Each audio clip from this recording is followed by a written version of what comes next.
Hi, everyone. Welcome to our Black History Month extravaganza. Yep, there we go. All right, we're going to go around the room. And since I see Jena first. Jena Miyu here. I am co-owner of the Atheist Network Group, also known as Tang Gang, with my partner, loving boyfriend, Oz. I guess I've been around the atheist online community for about maybe 4, going on 5 years. I'm on Twitter, but mostly just hanging out on that channel and pretty much all over the place on YouTube. Yeah. Have you been around for 4 or 5 years? Oh my gosh. It's crazy. Yeah. All right, Key, you want to show yourself? Yeah, I don't know. I'm not really in any communities. I'm just here for experience, just to see like how everything's done and everything. I like to talk to more people, learn the experiences that I don't have because I'm very ignorant and like, especially in my own field. Especially when I talk to my family, they're like, "What? You don't know that? You should definitely know that." With my friends too, so hopefully I can learn a lot. I can see like Monty's smiling. It's like, yeah, he's ignorant. He doesn't know what he's talking about. But, yeah, it's super fun. But you do stream. You're not. This isn't like your first time on TV. This is my like 100th rodeo. I've gotten you into this actually. You know more about this than this. Monty, she's brand new. She's like a baby. He got my mic. He got my headphones. The monitor you don't appreciate. You should flex that. It's pretty big. It's better than mine actually. No, it's mine. Stop it. I don't know. This seems to be a common trend with my gifts that I just don't appreciate. Like Monty's using the shoes. Common trend with his gifts is that he wants them back. No. Monty's nodding. Mine were never actually for the shoes back. You asked me for the microphone and the shower. Okay, the shower curtain I got you as a Christmas gift, and you're just okay. I'll get one in a couple years. Give me time.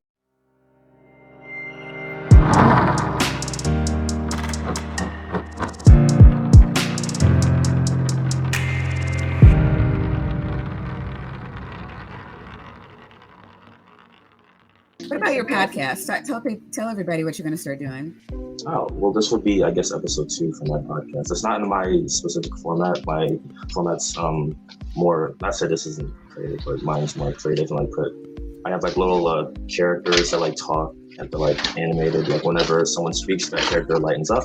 And mostly the podcast is just about Monty making noise in the background. And me just inviting people with more experience than I do, like exactly like this, and me just getting more insight into things and just like getting to know more people, learning new things, exactly what I'm here for, and like improve my communication skills because you can always improve on something. Right? He does most of his stuff mainly on Twitch. I'm actually thinking about getting a TikTok account just because. Oh, what? Mother on TikTok. I know. I tried TikTok once and it told me I was too old and it kicked me off. Rude. Sounds about right. Nikki. Did that actually happen or? Yeah, there's a limit. You didn't know there's a limit, Kate? Yeah. That's why you have to provide your date of birth. Like over 40. My God. You still alive? You don't belong here. Get out. You're still alive. You know You're that's not old enough for this. You're too old. Hold on, Nikki. Chill. Okay, so as she said, I'm Nikki. I go by Beat the Cult on Twitter. And I have a YouTube channel called Beat the Cult as well. Pretty much specialize in highlighting the atheist community, mostly as a woman, a Black woman, because ain't a lot of us, right? And yeah, so there's just not a lot of us. I know, right? Heaven on earth. I'm starting to get into debates. Won't be doing it again till May because I've got some other stuff going on.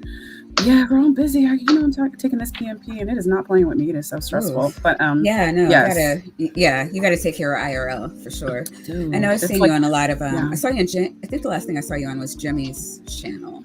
Yeah, Jimmy Snow. Oh, I love Jimmy. Jimmy's great. He came, I went on his channel. He came on my podcast. I went on Matt Dillahunty's channel last week, and Matt will be on the podcast sometime in March. Next month, I'm doing a Black History Month atheist podcast kind of rundown. Jenna's going to be on my second week, so I'm excited about that. I am looking for someone for the last week, and when I solidify it, I'm just going to put out this big, huge, this is what we're doing. Beat the Cult, right? Yes, Beat the Cult YouTube channel. Yes, and everybody, I believe I have Jenna's information and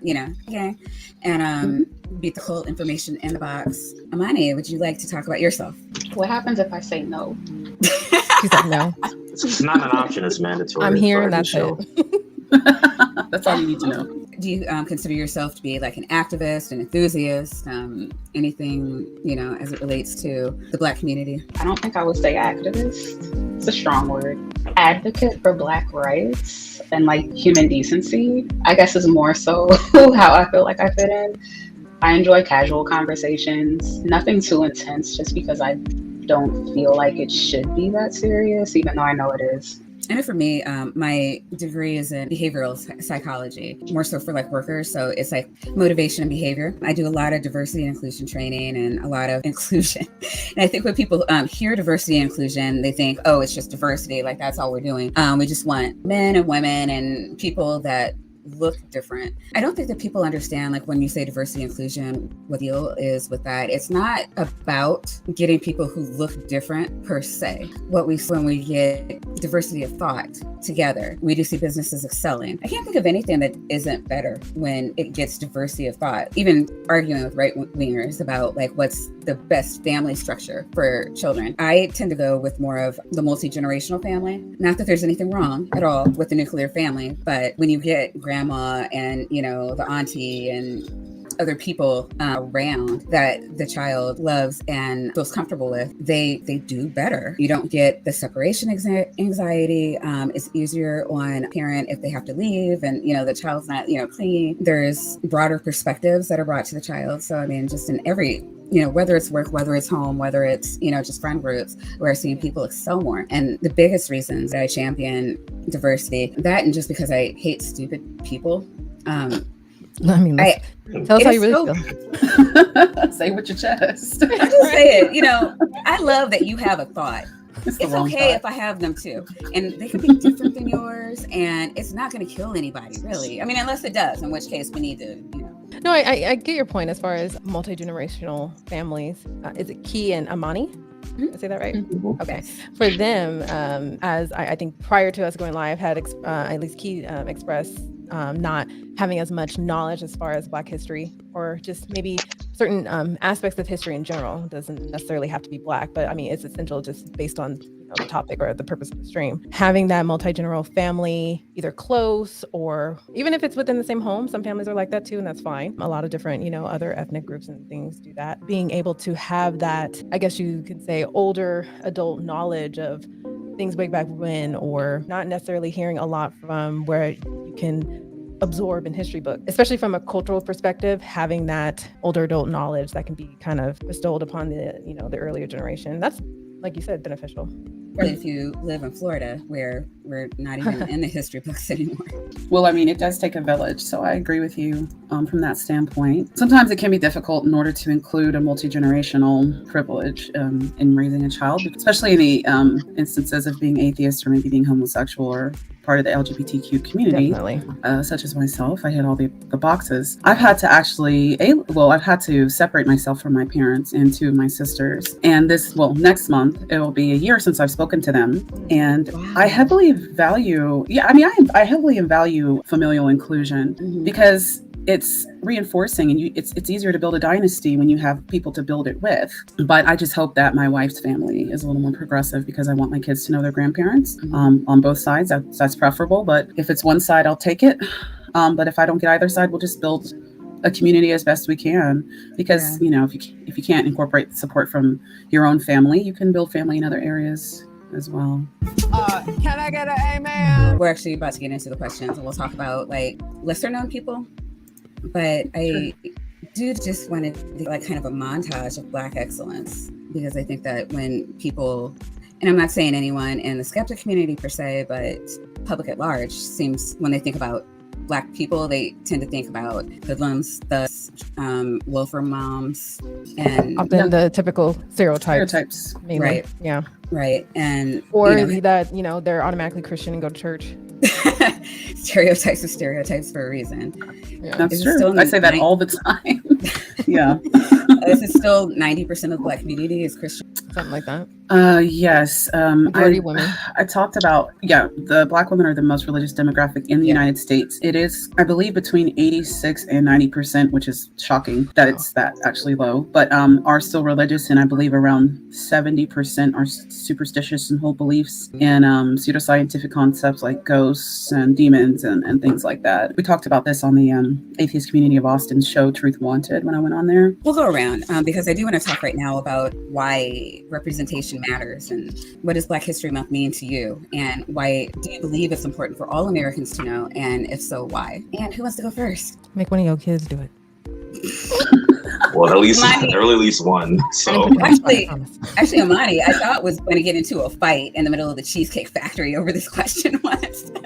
Really? At the Cheesecake Factory? Tell that story, please. If you were focused on that pineapple upside down cheesecake as you should have been, you would have not been distracted by anything else in your environment. That is so good. Oh. I don't know how it came up, but we were just talking about preferences, not who we only date, but like what are you attracted to? And apparently, I can't have an opinion. He said that he's attracted most to gingers, and I'm like, nobody is attracted to gingers. Dude, seriously, actually, when it comes to white women, I'm with you. When it comes to white women, redheads are gorgeous. Like Christina Hendricks, Dallas Grace Howard. You said my number one, Nikki. Oh, she's gorgeous. I mean, like I've already discussed. Like people mostly know that I'm attracted to Black women. Like I will marry a Black woman. There's no other thing sexier in the world. The girls like these. But when it comes to white women, No, yes, big booty, big titties. Yes, I mean that was your mama, but big titties. Yes, these little girls coming up in here, and I'm like, damn. I'm with him though. If you're talking about white women, the sexiest are redheads. She's acting like I'm neglecting Black women at all. Most of my girlfriends were Black. I didn't tell you that when we had that argument. I don't know. It made it talk sound to the like you're not Cheesecake allowed Factory to stuff. not like Black. But you can't. Didn't tell you that. Okay. Thank you. Wow, that is awesome. So you can't help who you're attracted to. Right. My ex was there, and at some point in the course of the conversation, the comment was made, what difference does it make if he understands Black history? And I was like, oh my God, am I going to have to bail her out of jail? Amani, would you like to talk a little bit about why you believe that that's so important? Because a comment like that is dangerous, and particularly because he was a white man. Wouldn't have been any different if he were of any other race, but I can say it contributed to the anger, especially with the laws that we see happening in present day with white politicians essentially trying to erase Black history. And I feel like it stems from this mindset of thinking that it's not important. And to them it's not, but to us it is. Right, but to them it's not true. Right. But you're not going to get white people to feel any type of obligation to preserving something that's unrelated to them and something they see as beneath them. So, I mean, I don't think we should expect them to hold the same interest or put the same sense of value on Black history. I think that's up for us to uphold and to advocate for. When you're as a white man dating a Black woman and being integrated in her family, I personally believe that you should. I mean, you should, but are you? To convey that message, it pretty much was like, okay, you don't give a fuck about me, my people. Okay, that is that's a different and then for him to say that to my brother, that is a dangerous message that who already is saying that he doesn't know that much about Black history. That is a dangerous message. Sure. And was this 2020? This was like right after all of the riots, the Black Matter protests, like all of these things that were heavily in the media of police officers killing Black people. And you're telling this young Black man that his history is not important. And it's just like, are you extremely tone deaf? Yes, it's a white man, and I mean, this is actually an interesting topic because I'm a little hesitant to say this in present company, but I'm reading the book, Is Marriage for White People? It's written by a Black lawyer out of Stanford. Black history has so much to do with this country and how it was built and became what it is to ignore. Yes, I concur. This is such a tough subject. So we're reading the book in my book club, Is Marriage for White People? And there are a lot of very troubling statistics in the book that concerning African Americans and our ability to sustain long-term relationships. Going back to your point regarding the importance of multi-generational contribution to a child's upbringing. And one of the biggest issues that I saw, and he's very lucky to have the parents that he does, because I didn't know 50% of Black men dropped out of high school. I did not know that. Yeah, my dad was one of them. Black women are more likely to be more educated, have secondary education. Educated Black women outnumber educated Black men 2-to-1 last I checked. Yeah. And the educated Black men are more likely to date out and marry out. but Black women are less likely to marry out. And we're more likely to get a lot of shit if we do. Right. Looking at her. But we're also, and we're also more likely because of the limitations of qualified Black men in comparison to qualified Black women. And if they're not dating white men, or like my brother who is gay, not dating in his case, white men, but that doesn't matter because he's gay. But if they're not dating white women, and if they're not gay, that really shrinks the pool. So Black women are in competition, but these Black men know that they're valuable. So they sleep around a lot. They have higher rates of divorce, higher rates of cheating, and they pass around HIV at higher rates than other races do. And Black women have the highest rates of HIV amongst all other demographics of women. Right. So in your defense, Maya, if I was straight, well, let me just say this, I'm rambling, but my ex-boyfriend, when I was masquerading as a straight person, he was Black. And he's like, all my exes were Black, but the issue is my exes were like super, like one of them was a rocket scientist. My ex is like an electrical engineer. I dated a biostatistician and psychologist. So I had Black men who were educated, but the difference between those Black men and like maybe the ones that carry the most negative stereotypes is they didn't really have that type of aggression, I guess. And that was an issue for me because I was raised in like a really traditional home and men were expected to lead. And that was difficult for me. But outside of that, if I was straight, due to my experiences with Black men, kind of my dad, even though I had my dad growing up and he made a ton of money and my mom stayed at home, he's still not a reputable person. I would probably be more inclined to date a white man now if I went back to dating men. I would really have to find an exceptional Black man. I really would, because I can't. The Black men out here, so we're in Maryland, and the Black men out here, I don't know, like really. You're in Maryland? DC. So, everybody out here is just really driven, which is great, but it's like Black men want to level up. So they need to level up. Well, no, with like their women, it's just like, oh, what do you do? Oh, okay. And I'm like, can't we just like each other? Like, I feel like if like I can't date somebody who's on my level. They have to be a step below me because you have to, I don't know. If you date Black men, because Black men are less likely to have the level of education that you do. But if you date out, it's different out. Washington, D.C. is a bit of an anomaly statistically, and that's fair. But overall, according to the statistics represented in the book, it is more likely for a Black woman to marry a man if she marries a Black man, him have a lower level of education than she does, which contributes in turn to higher rates of divorce. Right. Because Black men have a little bit of an ego on them and like to, I don't know, I need to be the man of the house, but if my wife is making more money than me, I feel some kind of way about that. So and then you start watching Andrew Tate videos and lose your mind. And and I'm not, because I know that's a similar situation my older sister is in, because she makes almost close to six figures, albeit it's California 6 figures. So you 6 figures, nothing, still broke. But her husband, I think he may at least have a high school diploma, or actually went back for his GED at the very least. He's not even a long distance truck driver, but the devil is a liar. So, and they've been married maybe almost a year and a half. So there's already been a struggle. But I've kind of like what you were saying, Maya, where a well-established, well-educated, income great Black woman marries someone that's not her equivalent as far as education and income. I've seen that trend within my own family. A lot of the Black men in my family have well-established jobs, if not completed some level of college and make good money. A lot of my family are nurses, including myself. But in a sense, the term I've always heard was raise their husbands. Meaning, you kind of how you gonna raise the head of the house? You're the head of the house, but I have to raise you? Yeah.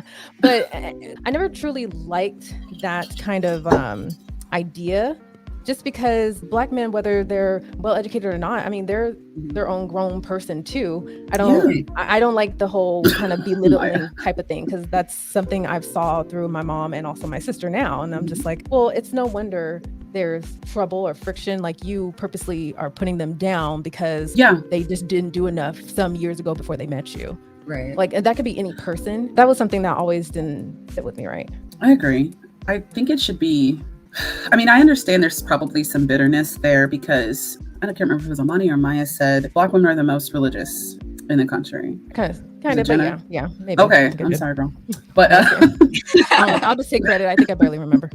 So somebody very intelligently and accurately said that Black women are the most religious. Religious concepts, especially Christian concepts, come with this precursor of men being the head of the home and women supposedly being helpmeets or submissive. The runners, like, yeah, they run the shit in the home. Yeah. Like the man is the head, the woman is the neck. You know, she turns the head, but the head is still the head. So when you have these perceptions, but yet you bring a man into your house who is more like your son than an actual grown head of the house, you have this bitterness or anger or resentment. And it's, I mean, that's frustrating. So instead of like maybe healthfully working with him, like we also have issues with not pursuing therapy in our community. We have just about to say that. Lord.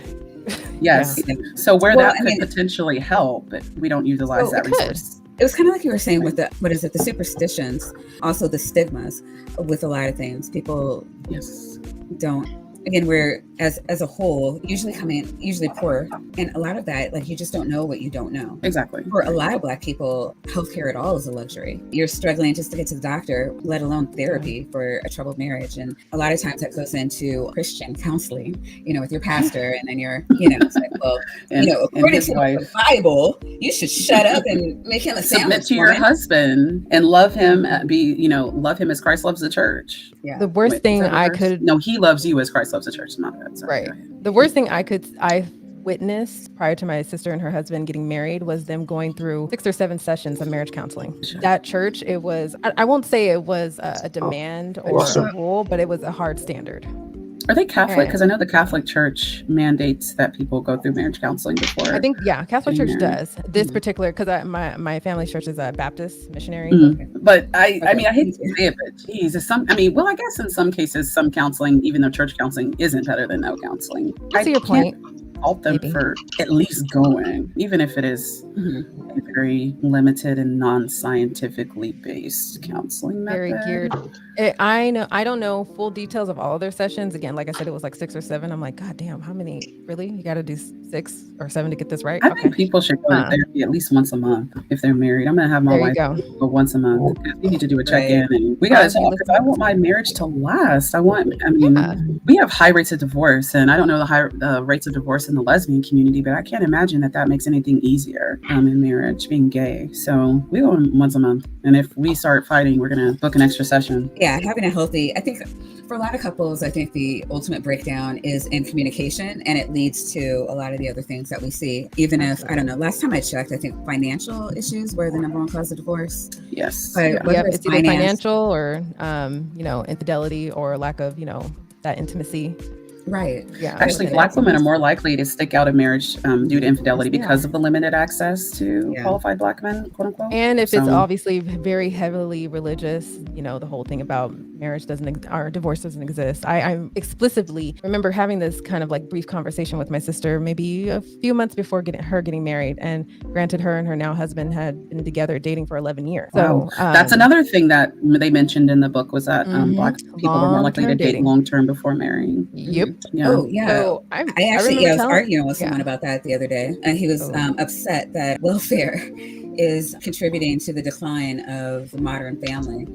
And I'm like, no, if our government would just step in and secure livable wages, people wouldn't feel the need to jump where they'd be more comfortable marrying, because that's actually what you're seeing with Black community. There is a girl that on my Facebook, I've known her for a while.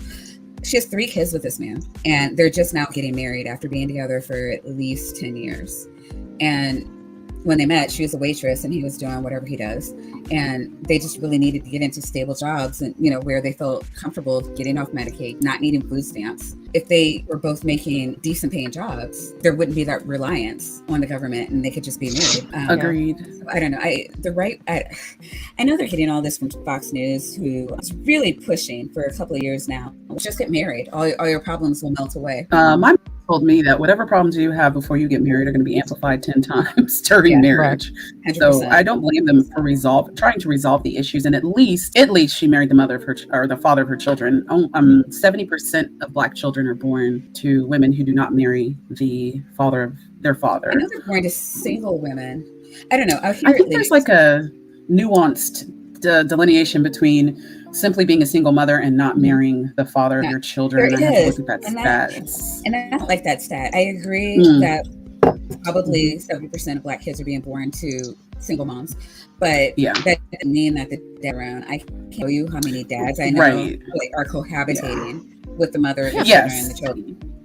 I think it was, to your point, I think they were trying to specify actually marrying the father, because you're right. They didn't really account for cohabitation. Right. I mean, so if you're a white researcher, you're not going, your thought process is white people are most likely actually to marry because of pregnancy. Yes. So if that's what's going on in your mind. That's interesting. I know for sure we are not. There are so many interesting things about our community. And one thing that I find interesting is, and I wanted to ask you guys about this, what are your views on the increased rates of abortion in the Black community? What do you think about that? Annie, you haven't talked in a while. Did you want to chime in? She throwing down. She's like, I'm eating. Grubbing right now. She grubbing. I don't really have any thoughts on that. Did you have anything on, like, what we were leaving a conversation? Did you have any thoughts on that? Because I know your friends are in their 20s and a lot of them have babies at home. And not married. Yeah. I was just about to ask you about that. Do you see a lot of your friends in their 20s getting married, or? The people I know who are married in their 20s are white. For the friends that I have, they're either waiting to have kids until marriage or they already have kids. And my thoughts on that don't really have to do anything with the Black community. They're just my personal observation of how people are in general. Right. And just the things that I've noticed. But yeah, it aligns with essentially what was being said. Most of them are still cohabitating with their partner and probably would like to get married, but probably not. Weddings are expensive. Just get one of those silicone rings for like $20, or be cute and get a ring pop. It'll be really cute. Even though it's cheap, you can put it on Instagram. People won't hate because at least it's cute. It reminds you of your childhood, and then you can get it. What I did is when I was engaged, I had 2 rings. I had this huge, stupid, obnoxiously. So I modeled my engagement ring off of Beyonce's ring, but my ex could not afford a 10-carat diamond. So I got a 10-carat. Shame on him. I know. Come on, Marcus. What the hell? I had like a 2-carat pave band, but I had a 10-carat aquamarine because aquamarine is my birthstone. And I couldn't wear it everywhere because it's stupid. I couldn't open car doors. It's very obnoxious and I regret it.